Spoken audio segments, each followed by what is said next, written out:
I think the more boring you are in real life, the less people are interested in you. So I tell people I have an extraordinarily boring life. It's actually incredibly exciting. Cillian Murphy. If looks could kill, this man would be the fashion. There are movie stars, and then there are actors who do movies and just live a regular life. Cillian Murphy is not the type of guy to speak too much. He is shy, introverted, but a man who is intensely passionate about his craft. He doesn't use a cell phone, but simply lives a quiet life somewhere in Ireland, honing his craft like a hermit. In interviews, he often looks like he just wants to go home. But he's actually one of the most humble and down-to-earth actors of our generation. What's so interesting about him is that throughout his career he has never really looked for the spotlights or leading roles. And yet he has been in 6 Christopher Nolan films and became the face of one of the most iconic TV characters of the last decade, Peaky Blinders. And then quietly won an Oscar for one of the most important films of the 21st century, Oppenheimer. I want to thank my fellow nominees and my Oppenhomies. That was a rhyme. Cillian has a very interesting philosophy on acting. No social media, just living life the old school way. You just need to be living. That's your research, and interacting with other human beings and just observing people. And I'm a big fan of just being in the world as a normal person. I think a lot of people can learn from Cillian Murphy's life. So today I want to shine some light on his career and see what sets him apart from any other actor out there. Also, if you want to get some epic merch from your favorite movies and directors, check out our web shop because we are fully stocked again. Now let's get into the video. Cillian Murphy was born in the city of Cork in Ireland in 1976. You wouldn't believe it, but this man is almost pushing 50, even though he still looks like he's in his 30s. Are you asking me or him? The young boy. It's Cillian. His name is Cillian, and the young boy's name. I'll take that as a compliment, I think. Cillian had the most normal upbringing you can imagine. Growing up in the wetlands of Ireland, his parents were simply average middle-class teachers. What is the meaning of Ireland to you? It's defined who I am as a person, and my values. It's just home. At first, acting wasn't even his plan. He wanted to become a rock star. Ever since he was young, he has had a deep passion for music. He played the guitar, wrote songs, and started a band in the 90s with his brother titled Sons of Mr. Green Jeans. They were, I think, probably anxious that I did well at school, went to college, did all that stuff. I foolishly decided to pursue a law degree, but I was playing music, I was playing in a band, and I just started acting then. Those two things were happening. They became much more important than going to college. I didn't really go in at all, and I failed gloriously in the first year. My parents, they were thrilled. Cillian and his brother played in local pubs and hotels for a few years, but after they got offered a bad record deal, the band fell apart. It was all for the best, I think. I don't think the world is lacking our music, that's for sure. But his passion for music never really went away. In many of his earlier films, you still get the chance to see him sing, like in Edge of Love. There was a young poet called Dylan who swore that he never would kill him. Breakfast on Pluto, The one with the waggly tail. and in Disco Pigs. Oh yeah, you really got me now. Just like his incredible range in acting, Cillian learned fearless experimentation through music, blending multiple genres with his band. It's not constrained by any formula. This is the freedom to go a bit further with music and to try different styles and different modes and get down to something different. Fun fact, Cillian also played in various music videos and used to DJ at events. I mean, Oppenheimer wasn't the first time Cillian dropped bombs. Call the fire department. We just nuked the building. Now, despite such a quote-unquote normal upbringing, Cillian realized that it doesn't mean you aren't special. I remember when I was younger, I was really disappointed that I had such a normal upbringing. And I was like, oh, I wish I had a terrible youth or something that I could draw on. I think that's a lot of bollocks, actually. I think it's what you have inside. How you're able to be creative, it didn't needn't come from a place of pain. It needn't come from a place of sorrow or, I don't know, it just comes from the need to perform. You're just compelled to do it, you know? I just love stories. I love interesting characters. I love people behaving in a strange way. I love when you go, why is that person behaving like that? So transgression is much more interesting than somebody who does the right thing all the time. As an audience member, I find that much more interesting. At 23 years old, Cillian was at a crossroad, not knowing whether he would pursue acting or music. He simply enjoyed the art of performing. But in 2001, a theater director offered Killian an audition for a stage play titled Disco Pigs, which turned out to become quite successful and eventually got turned into a movie, becoming Killian's first professional on-screen performance. Well, before we stay quiet and everything, it has to be a difference now. This is where his love for storytelling and portraying complex characters started to grow. Now, Killian's early filmography is not glamorous. It's quite unique, to say the least. For example, he played a lonely film bro in Watching the Detectives, and he played roles in various small Irish films. For example, playing a transgender named Kitten in a movie titled Breakfast on Pluto. Much is that dog in the window. So I didn't hang around with drag queens. I did a bit of that, but I was mostly just observing women and watching women and seeing their routines and what they went through. It's very different from Tommy Shelby. But in 2002, he played in a movie called 28 Days Later, a movie that was shot on a potato where Killian wakes up in a post-apocalyptic London, and by surprise, the movie became an international hit, introducing Killian's name to America. It's a film I'm very proud of, and for some reason it resonated with people. That's where people, began to attempt to pronounce my name. Been attempting ever since. This became Killian's breakout role, and from that point on, his acting career started to flourish. Once people saw that film 28 Days Later, I guess people were like, all right, we'll take a meeting with this kid. He went on to play in The Wind That Shakes the Barley, a movie by Ken Loach about the Irish Civil War, where Killian already plants the seeds for his role as Tommy Shelby. This movie proved something vital for his later career. On the one hand, he would take his Irish identity with him wherever he goes. Both are British.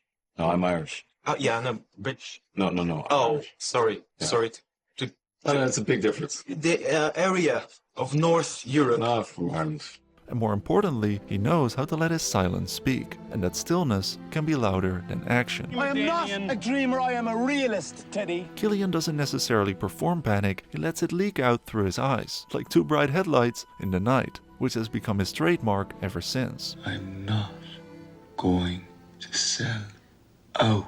Then comes the movie Red Eye, where he plays a very unsettling assassin on a plane. His performance is not loud or explosive, but he uses his calm and polite demeanor to manipulate. He smiles, talks calmly, and makes his lines feel menacing without shouting. You know what I think?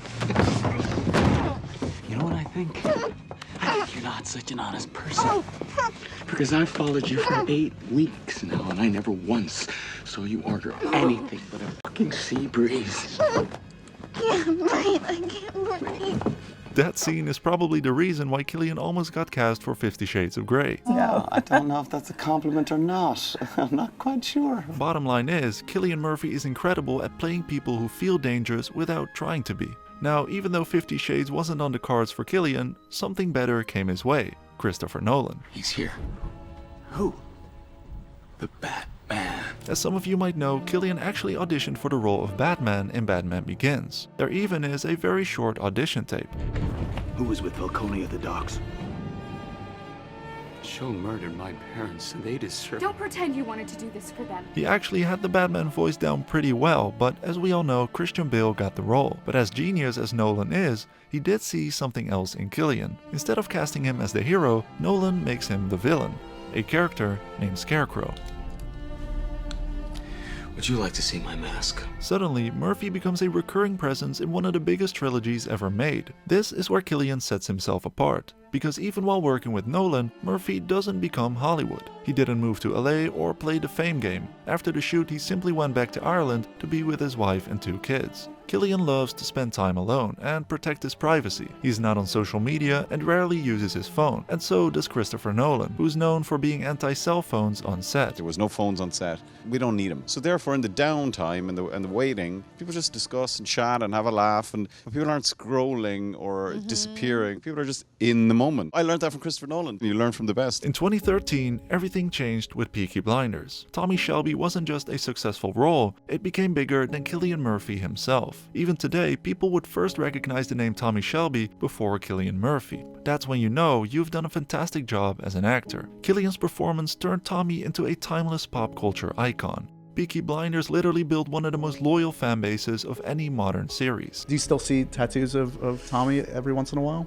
Yep, I've seen some amazing tats, like really, really cool ones. Yeah. I'm very impressed and honored. Tommy Shelby is not flashy. He is not expressive. He is a charismatic, silent man who doesn't need words to express how dangerous he is. His aura is simply unmatched. What makes him such an interesting character is that both his biggest gift and his biggest burden is his intelligence. I am chosen. I'm chosen. Could the chosen one smoke? Tommy Shelby is a man who is unafraid to die, which is what makes him such a dangerous man to come across. And ultimately, death to him might seem like a release. My name is Thomas Shelby, and I'm dead already. It's very clear that this is a damaged guy whose sort of violence is a form of expression for him, and it's a big distance to travel for me as well to get to that, you know. And he's the most sort of capable person I've ever played, and that's not me either. I have no limitations. You're inhabiting this character all the time. It affects you in a sort of a subliminal way, I think. It affects you sort of by osmosis. But I'm not very aware of it. It's only people that are around you that are more aware of it. Like my wife will be aware of when I'm playing him, I think. Oi! No fighting. No f***ing fighting. No fighting. No f***ing fighting! What makes Tommy Shelby iconic isn't the violence, it's the restraint. Every scene feels like he could snap, but he rarely does. Cillian understands that power isn't volume, it is withholding. From the subtlety in the way he licks his cigarette, to the silence before he speaks, or the way he stares at his enemies. 'Cause boy, if only looks could kill. But when he does snap, it is no joke.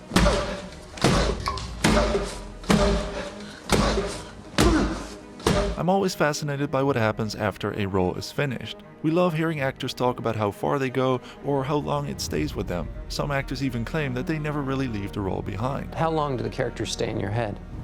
Do they ever leave? Cillian Murphy is not someone who stays in character for months on end or loses himself completely. He knows how to step in and step out, but that doesn't mean there is no cost. When the shooting is all over, the shooting is complete on the film, do you just turn the character off? You're yourself again? No, not really. It's more that there's a huge amount of displaced energy and focus. So you go from working all of that time on set, being completely focused on something, and then all of a sudden it's done. And you're not really the character, but you're not really a civilian, and you're in this sort of, I don't know, in between liminal space, and you're kind of at a loss, really. For a few weeks, you just don't know what to do with all this energy and this focus, and you go from like having this huge collaboration to just being at home. And it's a shock. You know, it takes a while to recalibrate or decompress or whatever. If anyone does something to a high level and with that amount of focus and then they stop, it's gonna be weird. And I said, you put a bullet in that f***er's brains by order of the Peaky Blinders. Now, Cillian loves experimenting as an actor, like he did with theater and music. And he loves himself a party. So in 2017, he played in a lesser-known, more experimental movie titled The Party, which is a black and white film that centers around a dinner party that quickly goes south. The challenge should be to try and play as diverse characters as possible. It would get boring for the audience and for the actor if you played characters that were similar all the time. The thing that struck me the most is how are Cillian Murphy's eyes still so blue even in black and white? I mean, what sorcery is this? I think the best parties are the ones that aren't planned, aren't they? The ones that just happen. They're like spontaneous, and all of a sudden you're with great people and you're in a great spot, and it's happened. Ones that tend to be over planned and over thought out tend to be a bit rubbish. So I think it's the ones that you end up having a party on a Tuesday night for no reason. All jokes aside, a notable thing to mention is throughout Cillian's career, he rarely appears as a leading man. Cillian doesn't build his career around visibility. Instead of looking for films where he can be the lead, he looks for great directors to work with. Cillian and Nolan have worked on 6 movies together already: the Batman trilogy, Inception, Dunkirk, and of course Oppenheimer. I'm a kind of a serial re-collaborator.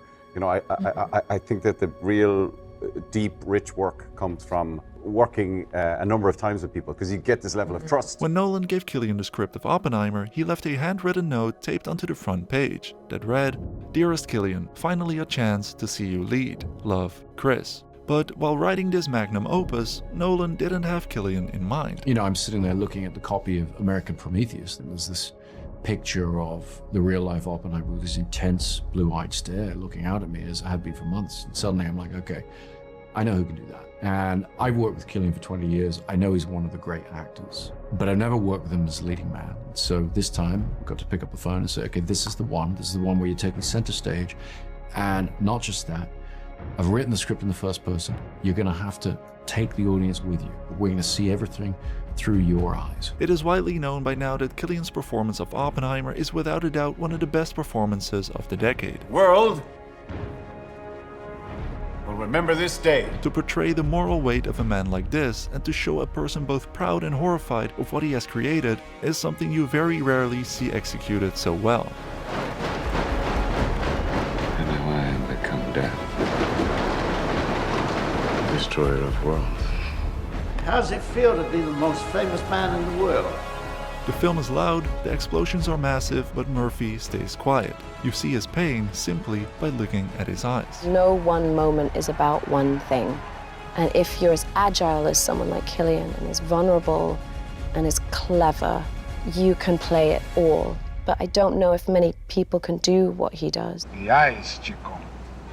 They never lie. Cillian rightfully took it home with his role for Oppenheimer, winning a Golden Globe, a BAFTA Award, a Screen Actors Guild Award, and an Oscar for Best Actor. This is the first Oscar win and nomination for Cillian Murphy. Now, sadly, Cillian is not in Nolan's next movie, The Odyssey, that will be released this July. But Cillian doesn't really feel like missing out. When you see trailers for The Odyssey or photos from the set, do you have any FOMO? No, I have ROMO, relief of missing out. No, I can't wait to see it. I mean, if any director in the world could tackle The Odyssey, it's going to be Christopher Nolan. I mean, he's one in a million. He's been a huge part of my life as an actor, and I can't wait to see what he does with it. It's fascinating to see that even after all the awards, acclaim and global recognition, Cillian didn't change a single bit. We have to protect this man at all costs. He shows Hollywood that you don't need to be everywhere to be unforgettable. Ireland plays a big part in that. To escape the noise, he simply goes home to his wife and 2 kids, reads a few novels, walks the dog on the beach, and has a pint of Guinness at his local Irish pub. In a country pub, Cillian Murphy is among peers, as he would have it. Just a man with a pint to lift and no fame to bear. That resistance to fame is part of why Cillian is so compelling. While some actors are busy trying to impress everyone, Cillian does the opposite. It takes 30 years to make an actor. It's not just technique and experience and all that.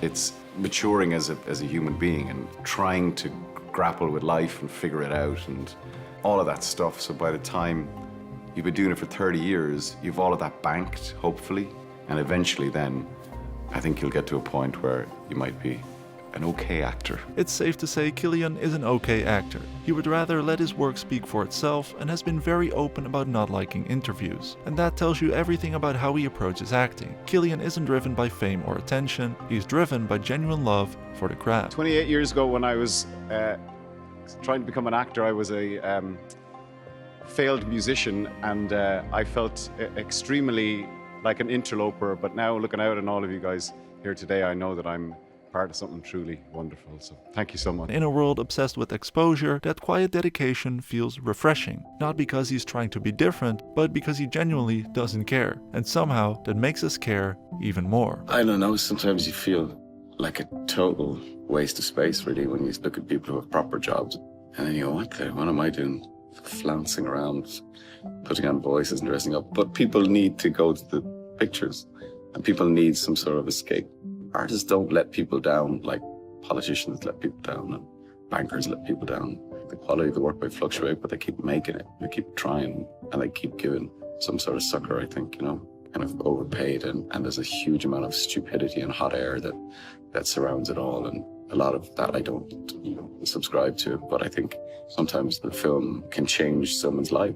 If you can do that through a piece of art, and I feel like you're giving something important back. Now, if you want to watch some other Irish actors at work, I highly recommend watching Paul Mescal's performance in After Sun and Barry Keoghan in Bring Them Down, which are currently streaming on Mubi, not only in my country, the Netherlands, but in many other countries. Mubi is a curated streaming service dedicated to elevating great cinema from all around the globe. From iconic directors to emerging auteurs, there's always something new to discover. And the best thing is that they are all carefully handpicked by Mubi curators, allowing you to discover the best cinema at your fingertips, streaming anytime, anywhere. I work anytime, anywhere. We work Jewish holidays? anytime, anywhere. You can try Mubi free for 30 days at mubi.com/docinema. That's mubi.com/docinema for an entire month of great cinema for free.